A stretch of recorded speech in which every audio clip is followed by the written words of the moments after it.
I'd like to thank Chairwoman Murkowski for scheduling this important hearing.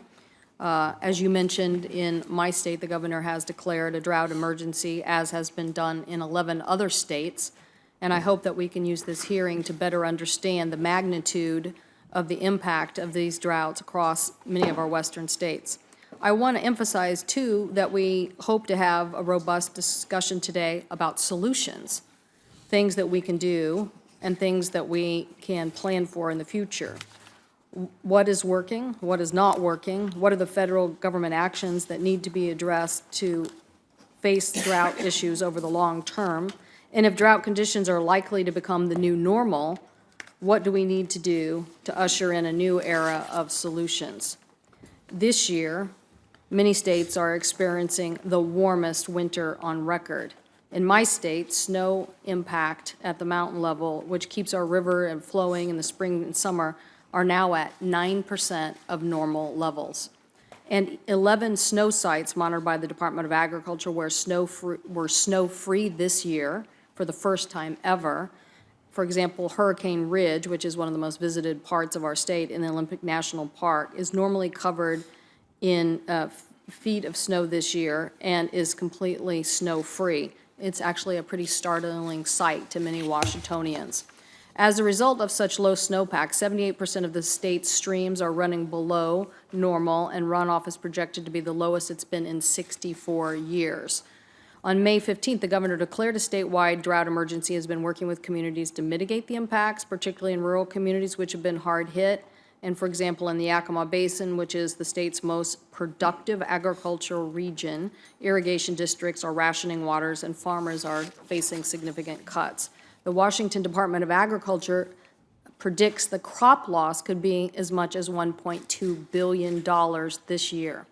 So I want to make sure that our federal agencies are working hand in hand with the states to provide relief and assistance and to try to address this issue moving forward. Meanwhile, our communities are bracing for a severe fire season, which also will provide many challenges. So it's very important to me that we look at responding to the long-term changes that are before us and the ways that we do business in managing water in the midst of this major crisis, and that we think about the paradigm shift that is in front of us as we face these warmer seasons. We need to develop 21st century strategies for water management that not only respond to the drought conditions of today, but prepare us for an uncertain future. This requires new ways of thinking and collaboration, which means exploring all options, not just incremental change at this point in time. I think the Yakima Basin project in my state is an example of long-term water basin planning, which hasn't been done in the past, in which interest groups from farmers to fishermen to tribes to environmentalists are working together to try to implement the best plan over the long term.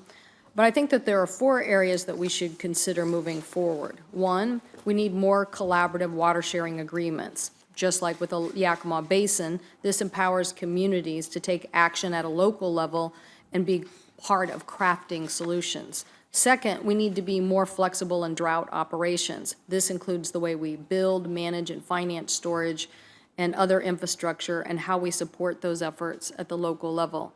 I know a lot of people don't even want to talk about storage because they start thinking about how long it takes to get it permitted and authorized. And I'm not talking about rolling back any environmental laws, but I think we have to think creatively about how we build storage now.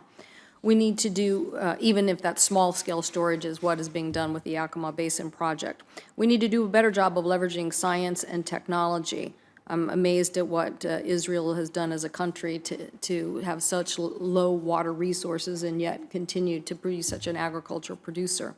So we need to make sure that we're deploying new technologies that help improve efficiencies from everything from our hydroelectric dams to agriculture to our homes. And finally, we need to do a better job of planning for the future instead of just simply reacting. I hope, Madam Chair, that we could in the future get some of our climate scientists from Oak Ridge. I know Senator Alexander is a member of our, I think he's is a member of our committee, who they have incredible science on what will be impacting us as a nation They have the modeling. I think we should look at what these new normal conditions mean to us as a nation, because I think we can see what the economic impact is going to be from an agricultural perspective, and I think it's going to be great. So I think we need to do a better job planning for the future. So we need to do all that we can now at the federal level to be flexible in our response, to get the right kind of investments, to help ensure that our states can deal with these and that our communities will be better protected in the future. So once again, I thank you for your leadership in having this hearing. I look forward to hearing from the witnesses, including Tom Loringer, who is with the Water Resources Manager from the Department of Ecology in Washington State. And I look forward to hearing from all of the witnesses today on this important topic.